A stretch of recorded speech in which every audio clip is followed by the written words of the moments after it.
Chapter 1. The Last Week. The watchtower stood tall against the expanse of the forest, its silhouette jagged against the setting sun.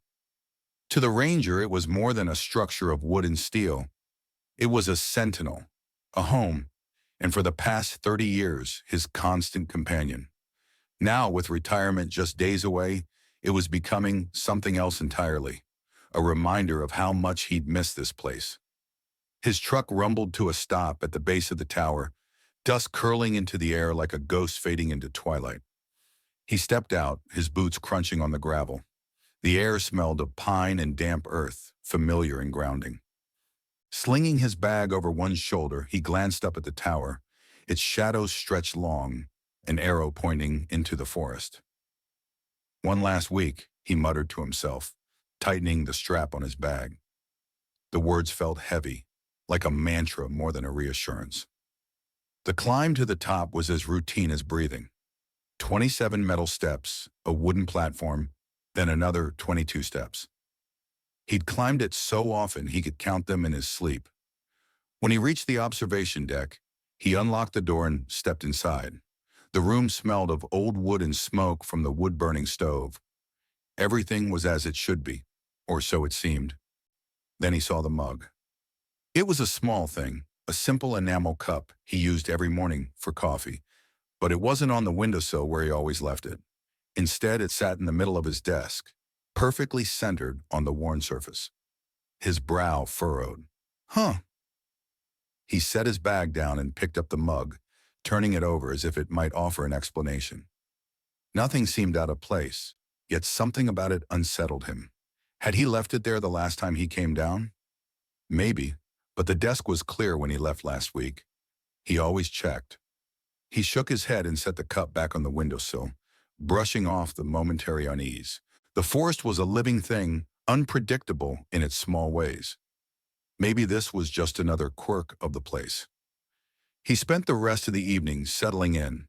The tower creaked with each gust of wind, a comforting sound that reminded him he was alone but safe. Outside, the forest darkened, its vastness swallowing the horizon. He scanned the treetops with his binoculars, noting nothing unusual. The animals were quiet, as they often were at dusk. No movement, no signs of trouble. By the time he lit the lantern, the sky was deep purple, stars just beginning to pierce the darkness. He made himself a simple dinner, ate by the glow of the lamp, and wrote in his journal, a habit as old as his career. Monday, 7:45 p.m. Arrived without incident. Forest seems unusually still. Maybe the season's shifting faster than usual. Noticed something odd with my coffee cup. Probably just my memory playing tricks.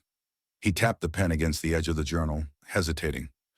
The stillness outside had become noticeable, oppressive even. Usually the nights buzzed with insects, owls, or the occasional howl of a distant wolf. But now there was only silence. He closed the journal and stood, moving to the window. The lantern's light reflected faintly in the glass, but beyond it, the forest was impenetrable. He pressed his ear to the pane, listening. Nothing. Not a chirp, not a rustle. Just the soft hum of the wind. That night, sleep came in fits and starts. He dreamed of the forest, its trees stretching infinitely, their bark marked with strange symbols he couldn't quite understand. In the dream, he wandered aimlessly, his footsteps muffled by the thick black soil. He felt watched, though he couldn't see by whom. When he awoke, the room was cold and his heart was racing. The next morning, the ranger rose early, shaking off the remnants of his restless sleep. The sunlight spilled through the windows, casting long beams across the floor. He brewed his coffee and stared out at the forest, sipping from the same enamel mug. It sat perfectly in his hand, solid and real, a small anchor to normalcy. As he descended the tower to inspect the perimeter, the feeling of unease lingered. He carried his binoculars and radio, scanning for anything out of the ordinary. About 100 yards from the base of the tower, he noticed something strange, a patch of ground where the leaves were blackened, as if by fire. A thin trail of burned foliage stretched into the woods, disappearing among the trees. He crouched to examine the scorched earth. The burns were too precise to be accidental. No sign of a lightning strike or a stray ember from a campfire. His eyes followed the trail into the trees, but his instincts told him to stay put. He radioed the ranger station. "Base, this is Tower 6. Do we have any reports of fires in the area?" The response crackled through the static. "Negative, Tower 6. Everything's clear on our end. You seeing something out there?" He hesitated, staring into the trees. "Maybe. I'll keep an eye on it. Over." "Copy that. Stay safe out there." As the day wore on, the ranger couldn't shake the feeling that something was watching him. The silence persisted, and by evening, even the familiar creaks of the tower felt alien. When he returned to his desk, he found his flashlight turned on, its beam shining steadily at the far wall. He hadn't used it all day. The mug, still on the windowsill, reflected the light faintly, as if mocking him. And for the first time in decades, the ranger locked the door before settling in for the night. Chapter 2. Whispers in the Trees. The dawn brought little comfort. Though the sunlight bathed the forest in warm hues, the stillness persisted, and the unease that had clung to him the day before felt heavier.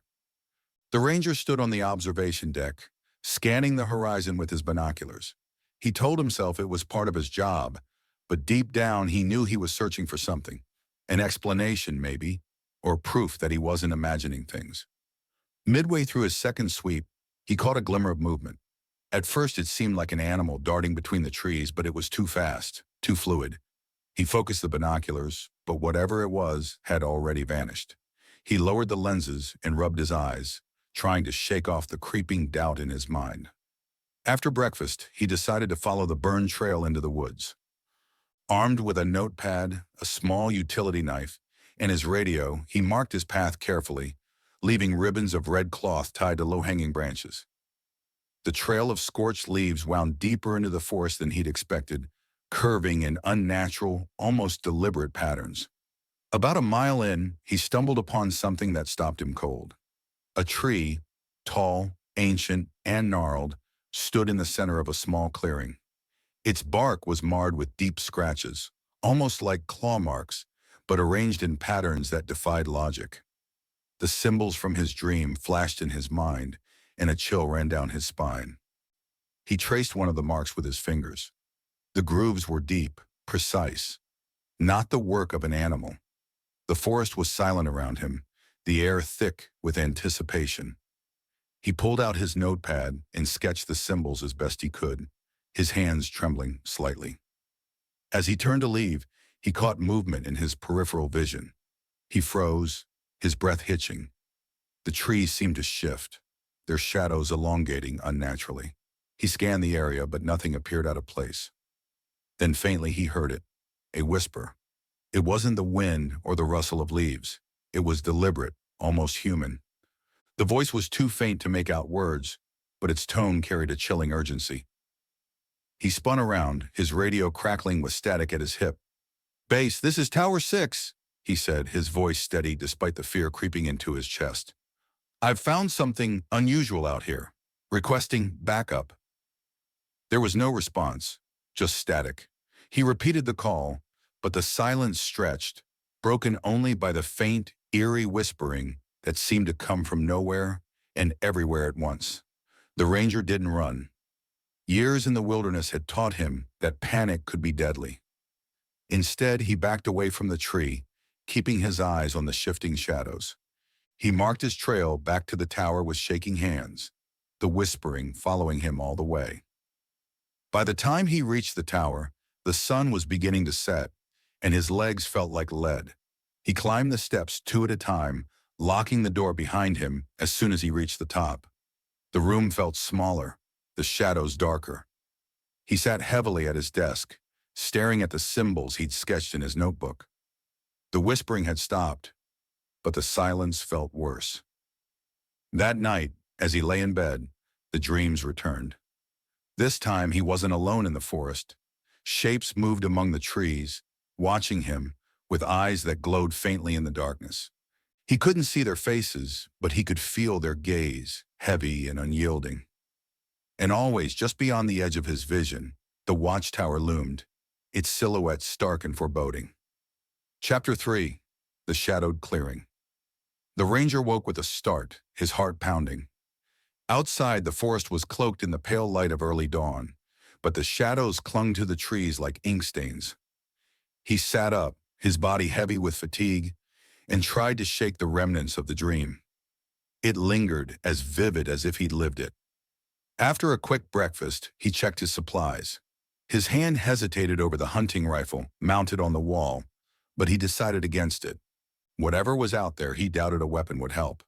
Instead, he packed a sturdy flashlight, extra batteries, and his notepad. He also clipped a small hatchet to his belt, just in case. Descending the tower, he paused at the base, looking out at the forest. The whispering from the day before had subsided, but the stillness remained. It felt like the woods were holding their breath, waiting for him to take the first step. He followed the trail of red ribbons he'd left the previous day, his boots crunching softly on the forest floor. The air was cool and damp, the scent of moss and decaying leaves thick around him.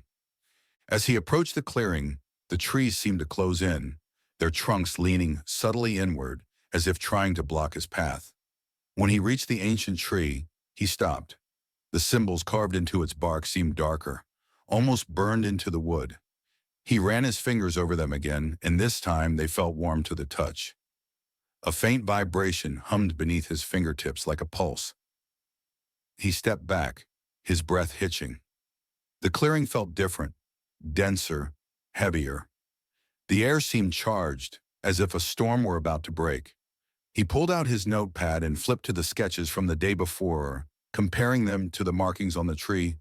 They were identical, but now they seemed to shift when he stared at them too long, the lines writhing like living things. Then the whispering returned. It was louder now, overlapping voices that ebbed and flowed like a tide. He turned in a slow circle, trying to pinpoint the source, but it was everywhere. The voices weren't speaking any language he recognized, but the tone was unmistakable.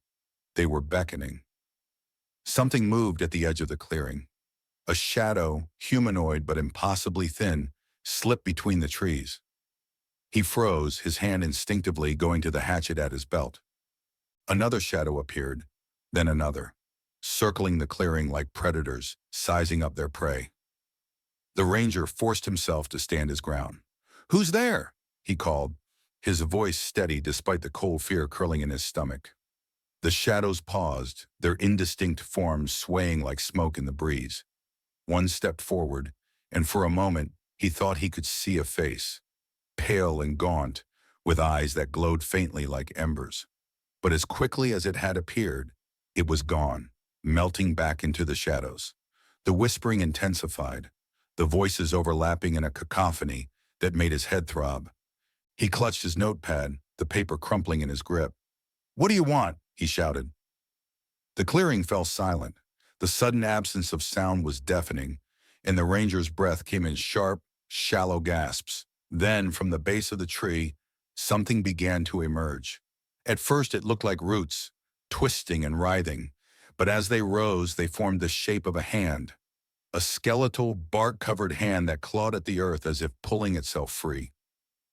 The ranger stumbled back, his heart hammering in his chest. He turned and ran, the whispering rising behind him in a frenzied chorus. He didn't look back, his only thought to reach the safety of the tower. When he burst through the door and locked it behind him, his legs gave out and he sank to the floor. The room was dark, the lantern unlit, but he didn't care. He sat there, his back against the door, listening to his own ragged breathing. Outside, the forest was silent once more, but he knew it was still there waiting. And the watchtower for the first time didn't feel like home. Chapter 4. The Watcher's Shadow. The ranger barely slept that night, jolted awake by the faintest creak of the tower or imagined footsteps below. By dawn, his nerves were raw and his body ached from the tension of remaining alert. He brewed a pot of coffee but barely touched it, his mind churning over the events of the previous day. He kept the hatchet close as he stood on the observation deck, scanning the forest with his binoculars. The view that had once brought him peace now felt menacing, each tree a potential hiding place for those shadows. He thought of the skeletal hand clawing at the earth and shuddered. By mid-morning, the stillness in the forest began to shift. The silence remained, but the air seemed heavier, as though the forest itself was pressing inward. It wasn't long before he noticed something unusual. Small, intricate patterns carved into the bark of several trees surrounding the tower. These weren't the chaotic scratches of animals, but deliberate, precise designs that mirrored the symbols he'd seen in the clearing. He descended the tower to inspect them, hatchet in hand. The symbols were identical to those on the ancient tree, but they radiated outward in a circle, as though marking territory. He felt as if he were standing in the center of a boundary, but whether it was meant to keep him in or something else out, he couldn't tell. A sudden sound broke the quiet, a faint rhythmic tapping coming from deeper within the forest. It was steady and deliberate, like someone knocking on wood. The ranger's breath caught in his throat. He gripped the hatchet tighter and stepped toward the edge of the tree line, his boots crunching softly on the undergrowth. "Who's there?" he called, his voice firmer than he expected. The tapping stopped instantly. The silence stretched, thick and suffocating. Then from behind him, a low, guttural whisper brushed against his ear. The words indecipherable but filled with a chilling intent. He spun around, but no one was there. The forest was still, the trees unmoving, yet he could feel the presence, watching, waiting. Panic threatened to take hold, but the ranger forced himself to focus. He backed toward the tower, his eyes scanning every shadow and movement. As he reached the base of the structure, a faint glow caught his attention.